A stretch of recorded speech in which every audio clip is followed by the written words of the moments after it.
Welcome to Surfside Stories. I am so proud to have here in the studio today the engineer who has come into beach music and made a big hit with some of the greatest songs we have had in beach music in years.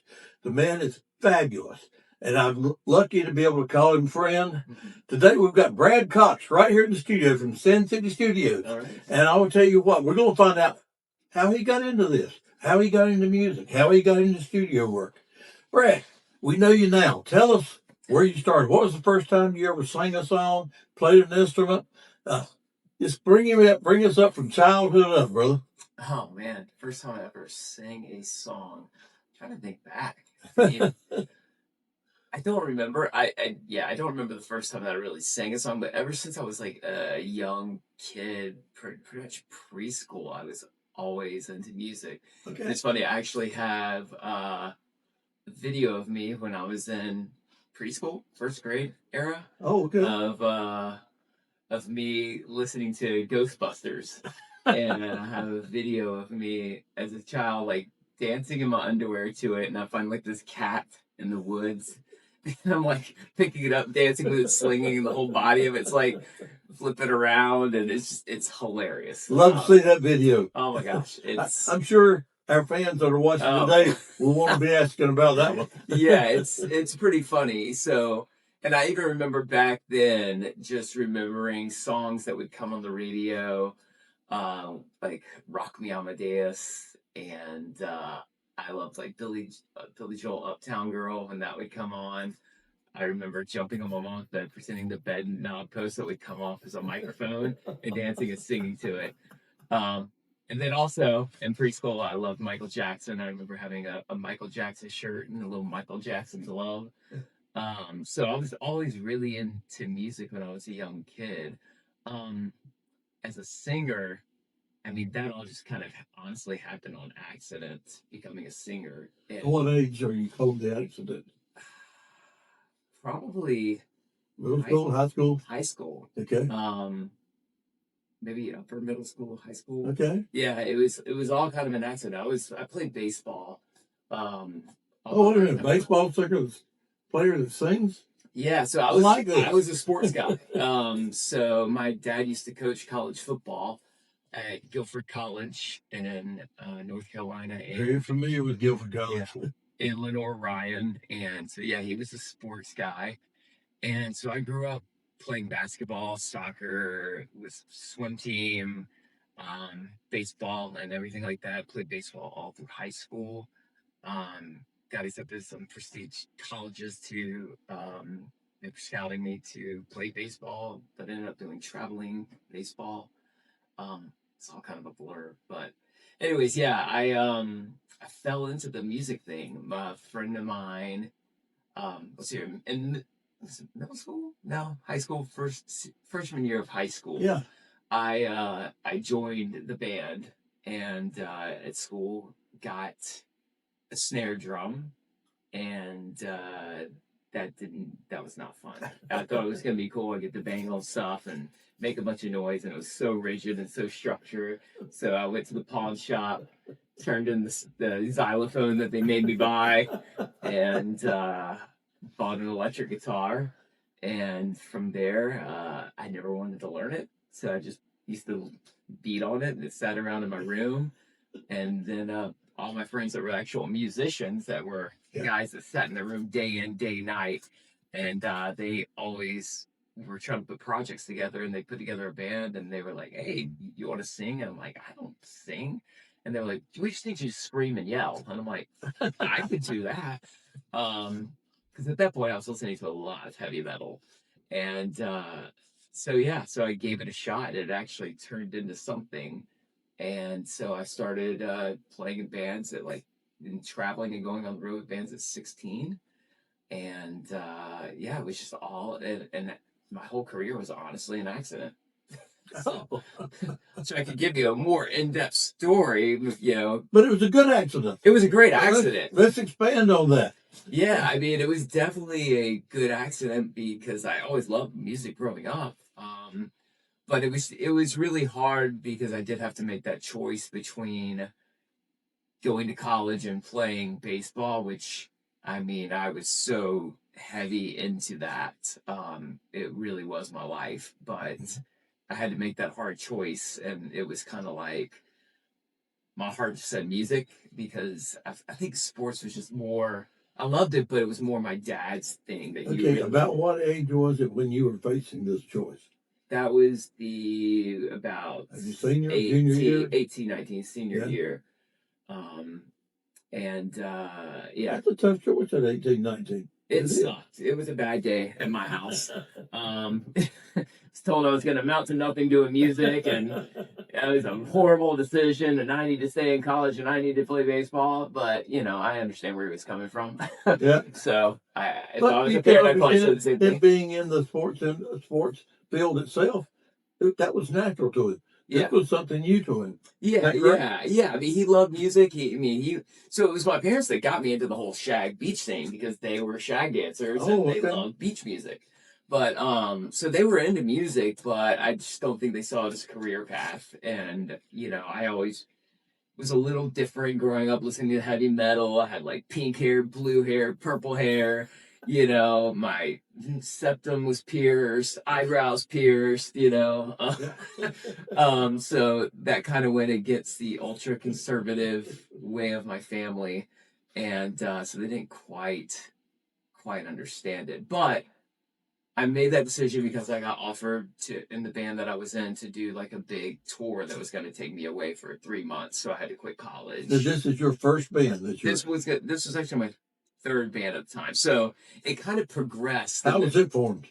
So it all kind of progressed. Every band that I joined, somebody in a bigger band would see us play live and be like, we want you to join our band as a singer. So I'd quit that band, go to the next band, and just kept climbing climbing up the ladder, you know? Okay, tell me about this first big tour then. I'm interested in this. So the first big tour, it was with a heavy metal band called Superjack. Out of where? It was out of Atlanta. Okay. So we had a manager, and he was a really big heavy metal singer, and he formed his own label, and so we were going on tour with some really big metal acts. You know, his first tour in a big tour bus and all that kind of stuff. So I went and I did it, and it was definitely an experience, but everything kind of started changing because the band was really into drugs. You know, they were just into coke and drinking, and I've been sober my entire life. I've never had a drink. Is that common for the day? Huh? I've heard that's common for the day. Yeah, it's, still something I've never had a drink in my life, never done a drug in my life, never tried it, nothing.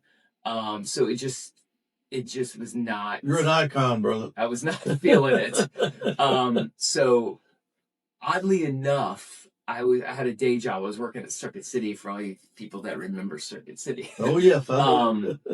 I was working at Circuit City. My boss was so cool. He let me pretty much sleep in the mornings when the store opened, hide behind a big screen TV and just sleep because I'd be out till 2 or 3 in the morning with band rehearsals. I would burn my band's CDs on the CD burners they sold in the store because I couldn't afford one myself. Okay. So I was burning CDs to sell at shows, and a guy came in, and he was buying a stereo, and he said it was for his wife.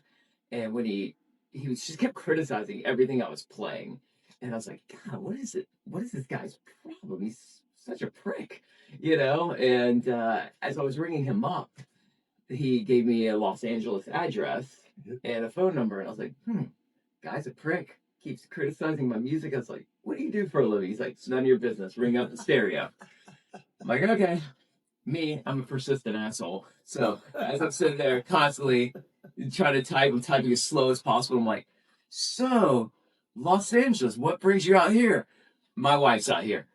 Can we move forward with this? And I'm like, okay.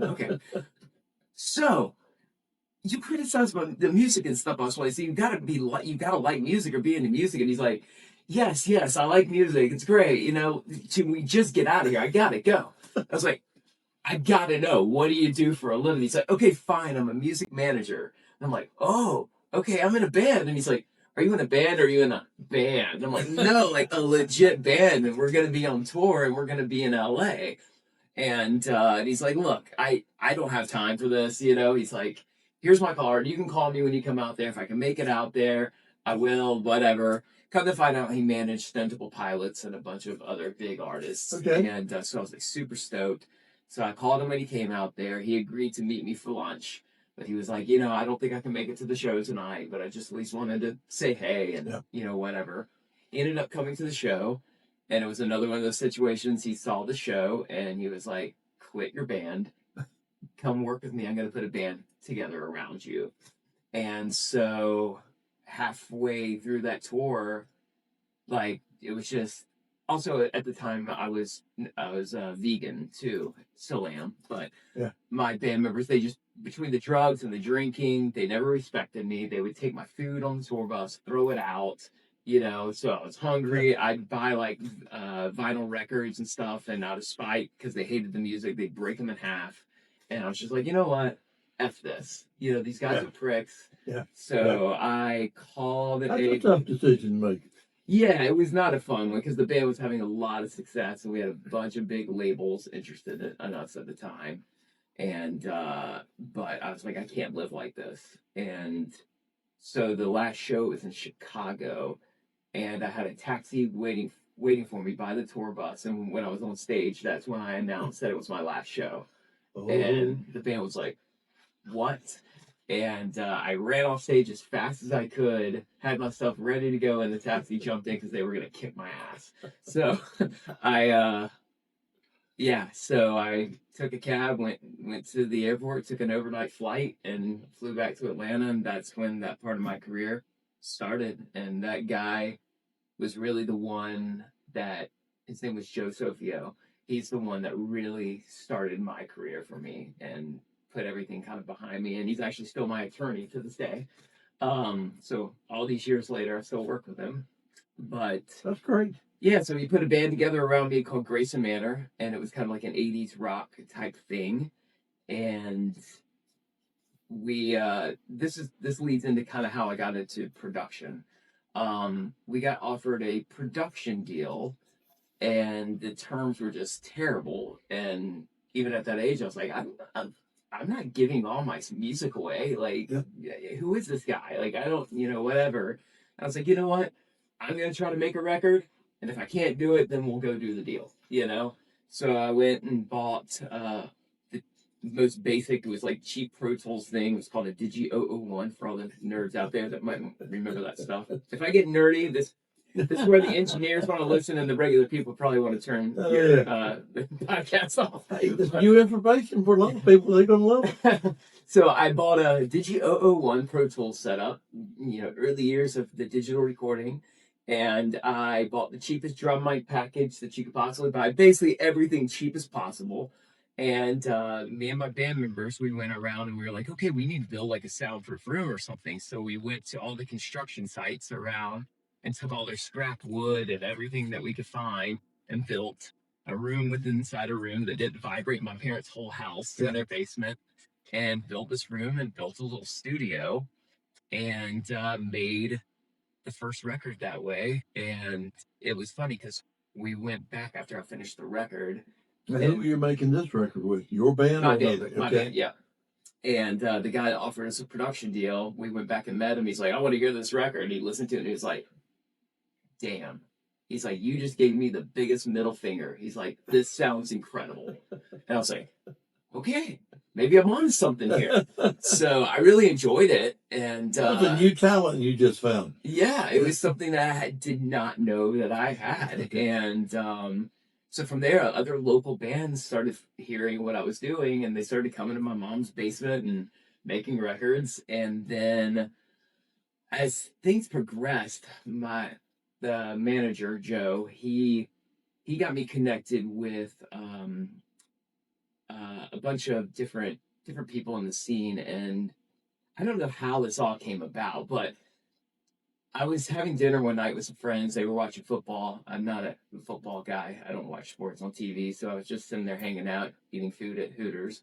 And my phone rang, and this guy says, "Hey, this is Duff McKagan from Guns N' Roses," and I was like, "Huh, that's funny." Okay, and I hung up. I literally hung up, and then rang again, and I'm like, "Hello, this is Duff McKagan from Guns N' Roses," and I'm like, "For real, who is this?" He's like, "Duff McKagan from Guns N' Roses. I saw a video of you singing." We were on this HD TV show from South by Southwest Music Festival. That we were like a featured band that this TV station did the show. It was sponsored by Budweiser or something, and it's called True Music. And they saw a video of us on that. And he's like, "Hey, we started after Guns N' Roses. We started a new band, all the guys from Guns N' Roses without Axl Rose, and we want you to audition to be our singer."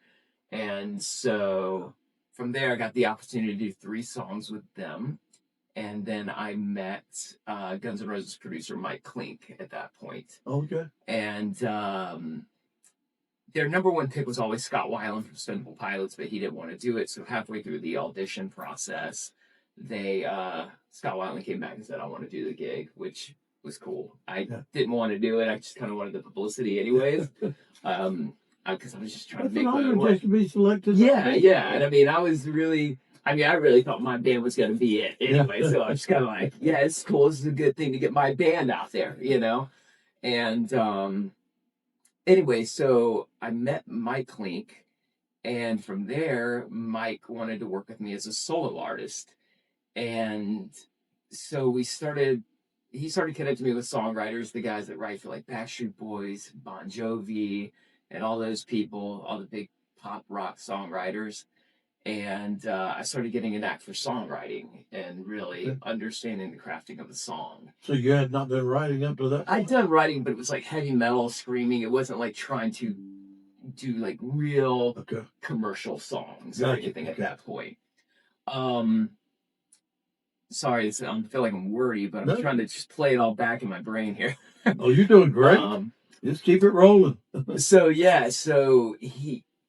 from there, he connected me with all these songwriters, and I was doing the producing thing already. So then I started kind of connecting both, and then I got connected with Disney, the vice president of Disney over there doing music, and started writing for some of their TV shows and doing music for that. And I was like, holy crap, I have a knack for writing pop songs and catchy songs, which probably goes back to my childhood days of Uptown Girl and Ghostbusters and all these, all this stuff that was just catchy to me, that it all kind of clicked to me. And so I started kind of writing for them, and everything just started blowing up. And all the money that I was making, I was just buying gear for my studio in the basement. So I was collecting all this analog outboard gear because at that point digital was switching over, so nobody wanted the old stuff anymore. So there's stuff I bought back then for $200 that's now $5,000 because it all became so popular again. And I still use that gear to this day. But yeah, so it was funny because at a point there's a big punk band called Rancid, which I loved growing up. And the guys from Rancid came to my mom's basement, and all these like TV executives come into my mom's basement to record stuff. And my girlfriend at the time was like, "I think it's time to get out of your mom's basement." And I'm like, "Why?" She's like, "Because you're almost 30 years old and you're making enough money, and it's just kind of embarrassing to have all these people coming into your mom's basement."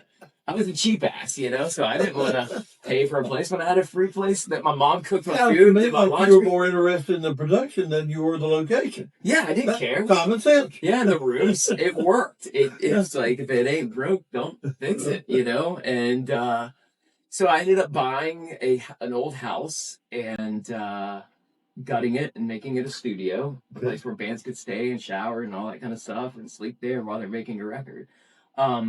But yeah, so everything just started evolving. That's why I'm kind of saying it was like an accident, because everything just kept growing. And I just never thought it would turn into that. But I ended up getting a real vocal coach. She was Usher and Justin Bieber's vocal coach, and she believed in me too. She would actually come to my mom's house. And she would give me private lessons. That was the central loud part of the world where you're at. So much happened at my mom's house. I love it. Some things my mom is embarrassed of. But Yeah, that was the spot. But yeah, so she believed in me, and she would actually drive all the way to my mom's house to give me voice lessons. That's awesome. So I had such an amazing support team behind me. And so with that, I was learning production from Mike Klink, who is iconic.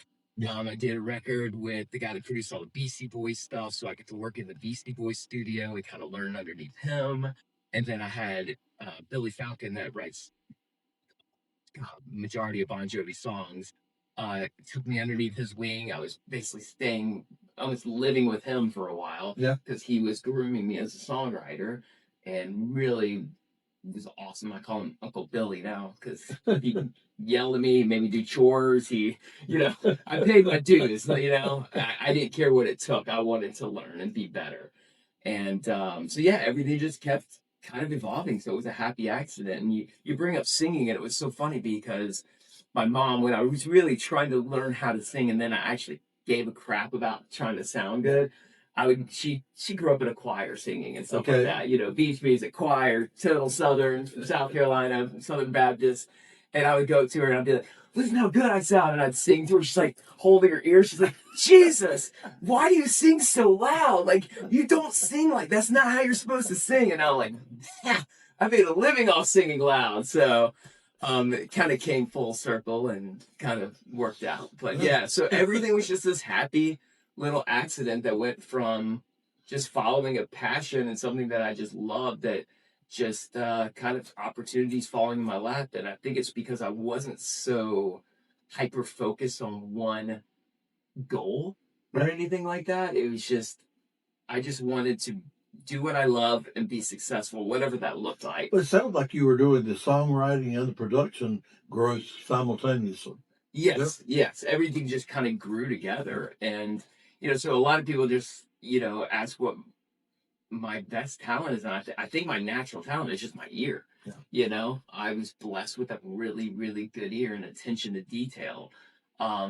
Because as it grew, I wanted to know what made these songs so catchy. I wanted to know why they were so good. So I would just try to dissect them. And luckily, working with all the biggest producers and songwriters and everything like that, I was able to ask the questions. How did this work? How did you do it? And so I remember when we were in the Beastie Boys studio, they would pull up Pro Tool sessions for me of all these like Beastie Boys records and all these big records and show me the individual files and the layers of everything that they did. And then I got called to work with the boy band One Direction. And throughout that process, that was the next big learning. Yeah, that's a big learning step in my phase of like real big production. That was the first time I ever had a song that was 142 tracks. That I was just like, holy crap! It just layer after layer after layer. What program are you using for 142? Pro Tools. Okay. So now, like Jennifer James' new song "Taking It Easy" was 166 tracks. So and people are just like, how? It doesn't sound like 162 tracks, and that's the art of it. It's having so much there that sounds like you only have 10 tracks. It's the art of being simple, and that is one thing I learned from like the Backstreet Boys and songwriter was how to craft a great song and have something that sounds so simple, but yet it's so complex. You hear a lot of these lyrics, you're like, oh my God, anybody could write this. There's an art to the simplicity. And so it's really interesting. It was just always wanting to be better and learn more. And I'm still like that to this day. I'm always wanting to grow and progress. And people laugh at me because I'm like, man, if I buy this next $4,000 piece of gear, I will be happy with the sound. Get it?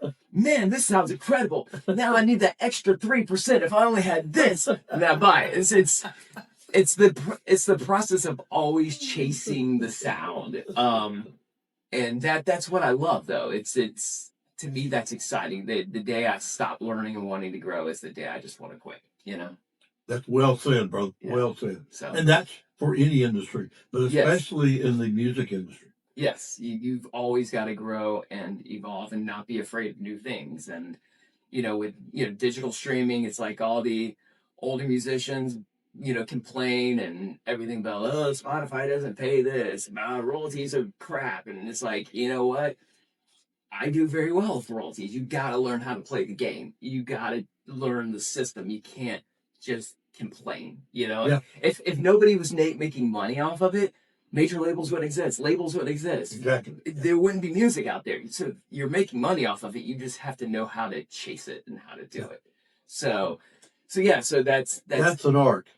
yes, it is, and it's you just got to be determined. And I mean, trust me, me getting older, you think I want to learn new software and learn new gear and learn new formats? And no, that's the crap. I hate the business side of it. It's a necessary evil, but because it's so easy to get stuck with anything in your life. I mean, whether it's a marriage or relationship, anything where it's just like, oh, I'm comfortable. So I can just kind of let go and just be comfortable in that place. And it's like, I don't like being comfortable. I there's something great about being uncomfortable, Yeah, because yeah. that means you've got to grow. So I just take everything as a challenge. So with that, I look at the digital streaming. I look at every obstacle of technology that changes, and I embrace it and figure out how it works for me. Yeah. So That's awesome. Listen, would you believe we're getting close to time already? oh my Let's get you transferred into the music industry already. We got about 5 minutes left. oh my You gosh. get us in the beginning again, music industry, how you got there, and with what you're doing now. Some of the great projects you got. Oh my gosh. I mean, I don't even know. Man, I feel Where do like you I've begin? covered so much of it. I mean, now it's When did you first get into beach music? into the beach music scene. I mean, I loved all the oldies my parents listened to growing up. I mean, like I Okay. said earlier, anything that was a catchy song, I really embraced it. So I mean, I remember I used to love like all the Elvis Presley, Beach Boys, all that stuff, the Four Tops, Temptations.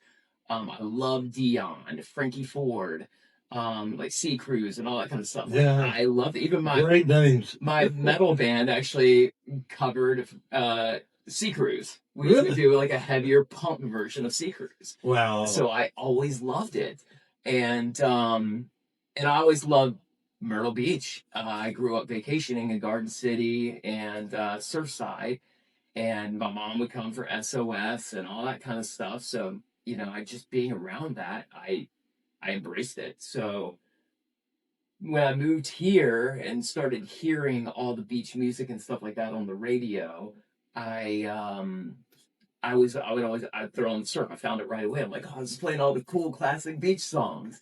But I will say there were some real stinkers on there that and it was new artists. It wasn't the classic artists, and I know those songs. Go ahead. yeah. I'm not trying to take away anything No. from any of these artists. They were trust me. trying, but let's go. And it was just and here's where I will give it credit. It wasn't the songs that were bad. It wasn't the artists that were bad. It was the production that was bad. Amen. And I was like, it really bothered me, because there was something so cool about the Four Tops and that Motown sound and the old beach stuff, the Tams and all that kind of Yeah. stuff that the new songs just did not capture. The new songs just felt outdated. They felt like cheesy karaoke tracks, and it did not have the energy and the rawness and the emotion that beach music kind of carried. So tell me, we only got a couple minutes left. How did you get into Sand City Studios? How did that work out? That all happened as a kind of happy accident too.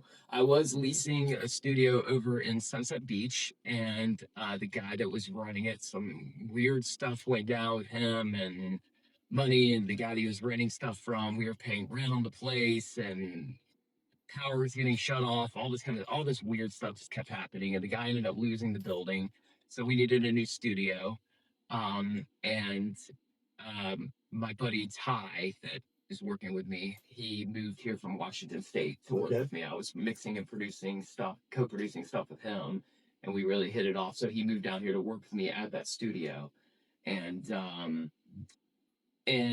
there was this studio right off the same street in my house that I just kept passing that said Sand City Productions, and it never looked like anybody was there.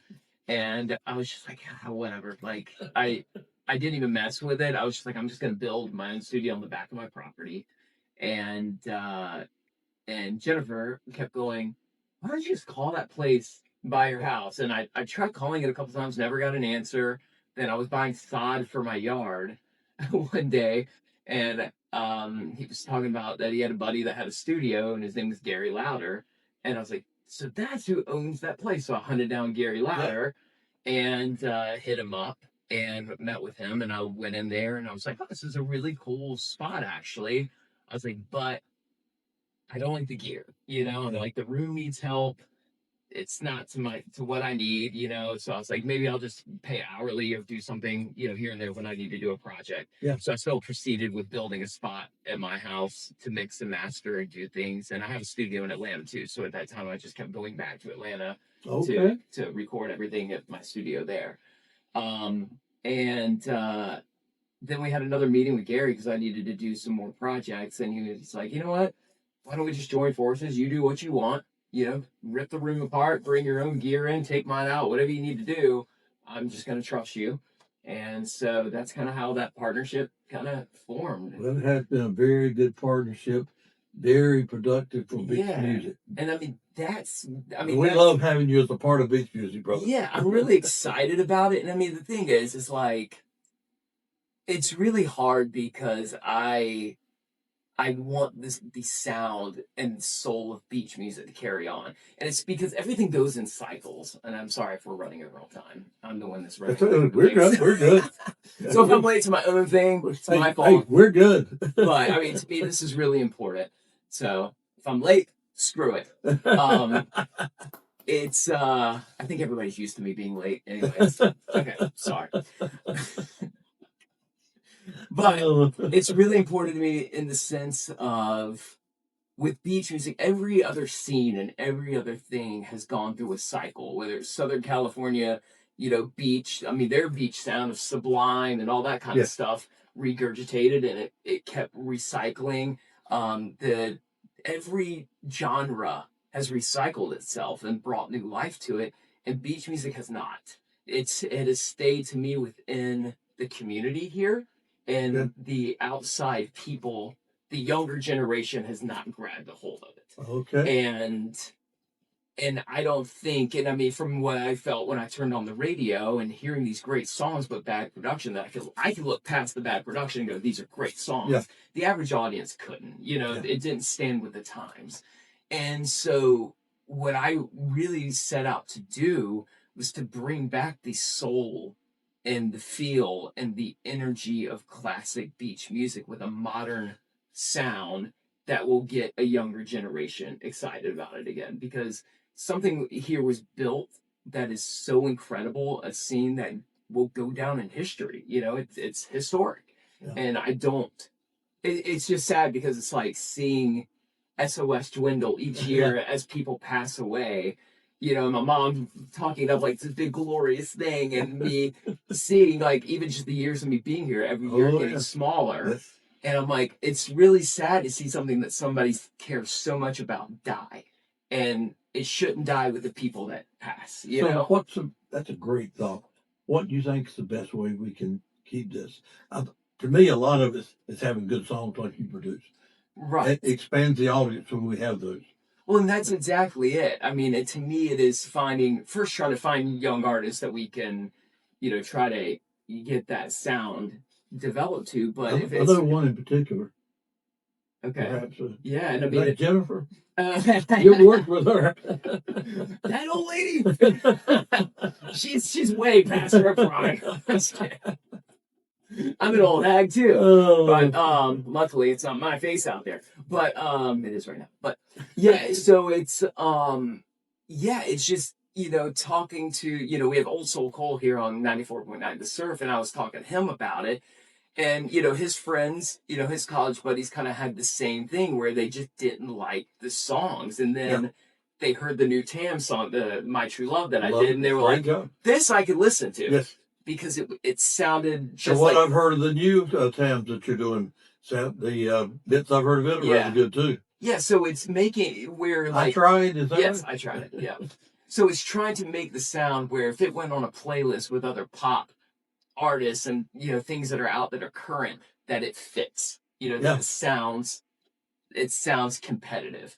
So, I mix and master loud, because I want it competitive. Yeah. I treat this like, I don't care if it's a nobody. Everybody I work with, I give them the treatment like they're the biggest artist on the planet. I give love to every single project, because once we're done, we're gone, the songs will live. So I don't want to just put crap out as fast as I can for any reason to meet some deadline or whatever. The song's not out and done until it's right. So Well, I got to tell you, the people of Beach Music here are very proud of what you're doing. They're glad to have you to be a part of it. You've been a great asset to the beach music community. I can't say anything but thank you. I'm sure you've heard this 100 times before, but we want all these people that are hearing this recording today. Guy, it's phenomenal. I mean, he's got an ear, he's got a touch. Well, thank you for coming out. Yeah, and I do want to thank all the people in the beach scene, and I mean, like Charlie Seinfeld brought me on to do the TAMs and put the trust in family. Me. Yeah, I mean, it's I understand when you have a small clique and a small crowd, an outsider, a city slicker, looks like Mr. Skater, surfer dude that listens to heavy metal music and gangster rap, to trust with beach music, but my intentions are pure. And I do love the scene, and I want to see this carry on because you guys work so hard. Well, I can assure you without a doubt, you have been well received and accepted in the beach music community. Well, I've heard that many times. I really have. Well, I appreciate that. So, folks, thanks so much for joining us. Glad to have Brad Cox here in the studio today. And just to remind you, you can listen to this on Spotify. You can see it on YouTube. You can see it on Roku TV, on the Beat Music TV. And you can now see it on the ExplorerNMB.com website. All time place you can go to see it. And Brad, thank you again. Thank you. Look forward to may have to do this again one day. Yeah. It's been a great story. Folks, see you next week.